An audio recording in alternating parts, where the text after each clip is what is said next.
La silhouette de Lumian disparut brusquement dans le cosmos sans limite, suite à la connexion mystique établie par la réponse du dragon malveillant à son offrande, se transportant vers son domaine. Autour de lui se trouvaient des couches de couleurs denses qui se chevauchaient et des âmes qui gémissaient. Le monde des esprits. À moins d'être entièrement et spécifiquement isolé, chaque lieu était connecté au monde spirituel et au monde astral. C'était l'une des significations symboliques d'un pilier. Cependant, attendre Lumian était un génie écrasant qui a tout balayé. C'était comme si deux galaxies entraient en collision, déchirant le monde des esprits. Lumian ne s'est pas attardé dans le monde des esprits. Avant que la mer explosive de lumière ne l'engloutisse, il se transforma en un symbole et un concept abstrait, entrant dans le monde astral. Un flot infini de lumière, de chaleur et de matière déferla après lui. Tendant la main à deux mains, Lumian créa une porte directement dans le monde astral, au milieu d'une composition de symboles et de concepts, une porte peinte, superposée et complexe. La porte s'ouvrit instantanément et la silhouette de Lumian disparut du monde astral. Ses yeux virent alors les formes colossales et entrelacées du dragon malveillant. Enfin, il était arrivé au domaine où le dragon gisait lové, un endroit où il ne pouvait pas déclencher de calamité. Il atteint cet endroit par une porte. Le sceau de contrat qu'il a activé n'était pas celui de Zédu, car cette forme de transport appartenait aux créatures du monde spirituel et ne pouvait pas accéder au monde astral ni ouvrir une porte. Au lieu de cela, il a utilisé un sceau de contrat nouvellement acquis obtenu il y a un mois auprès de Germain Sparrow. De par leur nature, les contrats d'un contractant ont perdu la capacité de contraindre avec force des accords ou des obligations une fois qu'ils ont atteint des niveaux de pouvoir plus élevés sans l'amélioration qualitative apportée par l'inévitabilité. Cependant, si les deux parties acceptaient et honoraient volontairement le contrat, et que le corps et l'âme du contractant pouvaient supporter le pouvoir transmis par l'autre partie, celui-ci restait en vigueur. De telles connexions mystiques étaient cependant fragiles et ne pouvaient supporter plus de 2 utilisations, étant facilement interrompues.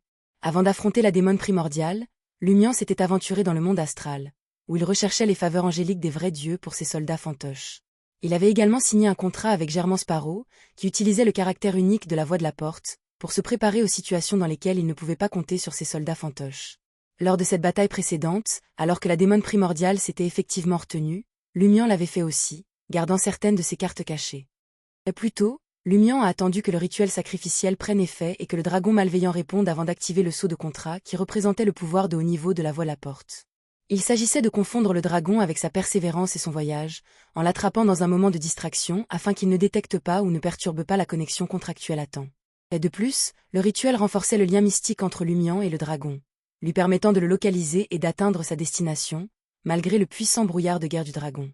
Les effets négatifs de la signature d'un contrat d'unicité lié à la porte avec Germain Sparrow se manifestaient à l'origine par se perdre fréquemment et rencontrer des entités hostiles et dangereuses. Cependant, après avoir été trompé par de Fulkline, l'inconvénient s'est transformé en potentiellement se perdre et rencontrer des entités hostiles uniquement en utilisant les capacités du contrat. Dans le scénario actuel, l'entité la plus hostile et la plus dangereuse pour Lumian était sans aucun doute le dragon malveillant. Une fois que Lumian a ouvert la porte pour entrer dans le domaine scellé du dragon malveillant, il a immédiatement senti les calamités découlant de l'influence du dragon s'atténuer. La puissance du souhait est revenue, et il est rentré dans son état de lucidité occasionnelle. Le dragon malveillant rugit, dégageant de puissants charmes et conquêtes, mais malgré sa férocité, il ne pouvait pas facilement se libérer des chaînes qui scellaient le dragon et des innombrables démons qui le retenaient. Tout en s'appuyant sur le visage chaotique du vortex sur son épaule gauche pour résister à la conquête et au charme sans céder rapidement, Lumian se tenait au-dessus du dragon dans la mer couleur sang. Il désactiva la personnalité virtuelle et tourna son regard vers les démons terrifiants et grimaçants accrochés aux chaînes de scellement de dragon. Ayant appris de Monsieur Fool les origines des chaînes et des démons, l'expression de Lumian était remplie de respect et d'admiration. Utilisant une phrase qu'il avait délibérément apprise de Franca dans la langue du continent occidental, il s'adressa aux démons. « Amis taoïstes, aidez-moi s'il vous plaît à mettre fin à cette calamité. » Les démons terrifiants et tordus se figèrent soudainement. « Amis taoïstes. » Cet ancien titre, apparemment perdu depuis longtemps dans l'histoire, résonnait dans leurs oreilles. Leurs expressions féroces s'adoucirent. Sur leurs visages fantomatiques vert et blanc, il y avait une expression de réminiscence. S'efforçant toujours de maintenir leur position le long des différents nœuds des chaînes, s'assurant que le dragon malveillant reste scellé et ne puisse utiliser que des capacités telles que conquête et charme dans le domaine, certains d'entre eux ont tendu la main pour redresser leur couronne tordue et en lambeaux. D'autres rangeaient minutieusement leurs vêtements pourris qui exposaient la chair. Certains levaient des mains tremblantes pour essuyer les taches de sang sur leur visage. Un gentleman ne doit pas perdre sa couronne, même dans la mort. Le chef de la secte Aoli, debout à côté du puits de scellement du dragon, entendit également les paroles de Lumian. En tant que figure de haut rang de la rivière des ténèbres éternelles, il a légèrement relâché son contrôle et sa répression sur les démons. Les démons levèrent la tête et regardèrent vers le haut, criant à Lumian à l'unisson. « Ami Oist, je vais vous aider. » Ces cris s'entrelaçaient et résonnaient, se propageant par vagues. Avec leur permission, Lumian les a rapidement incorporés dans son armée, en faisant ses coéquipiers et ses soldats pour résister à la puissante conquête et au charme terrifiant du dragon. L'une après l'autre, les images fantômes superposées des démons se matérialisèrent derrière Lumian, c'était leur miroir. Les démons au fond de la mer couleur sans se compter par dizaines de milliers, voire plus. Tout en conservant les chaînes et le sceau pour empêcher le dragon de s'échapper, ils attendirent que Lumian mène leur miroir dans une attaque dévastatrice contre la véritable forme du dragon. Les 6 bras de Lumian allumaient des flammes intangibles, formaient des vortex chaotiques, saisissaient des flammes noires glaçant l'âme, soutenaient un autel rouge illusoire, portaient une aura blanc grisâtre ou levaient une bannière brûlée, le tout déclenchant simultanément des attaques sur le corps massif du dragon. Ces 6 pouvoirs, appartenant respectivement au prêtre rouge et à la démone primordiale, s'entrelacent pour former une épée géante de destruction aux flammes noires. Les miroirs des démons ont également lancé leurs propres attaques sous le rang de Lumian, en particulier ceux qui avaient autrefois appartenu à la secte Aoli et à ses factions apparentées. Ils obtinrent l'approbation et la bénédiction du chef de la secte Aoli à l'extérieur du puits de scellement des dragons et du taoïste du monde souterrain dans la rivière des ténèbres éternelles, chacun empruntant une gouttelette d'eau sombre et incolore de la rivière. Ces gouttelettes se sont transformées en d'innombrables flèches illusoires qui ont rempli le ciel, volant vers l'épée de destruction de Lumian. Certains ont été repoussés par les capacités d'équipe du prêtre rouge, tandis que d'autres s'y sont fondus. Quel était le Tao? Le Dao, c'était des générations de persévérance, capables de déplacer des montagnes. Le Dao était une étincelle qui pouvait allumer un feu de prairie. Le Dao luttait contre les cieux avec une joie sans fin. Le dragon malveillant rugit, incapable de déclencher des calamités ou des désastres dans ce domaine. Il ne pouvait s'appuyer que sur des capacités comme la conquête et le charme. C'était restreint, tout comme Lumian. La destruction déclenchée par Lumian est restée confinée au monde miroir, incapable d'atteindre la réalité.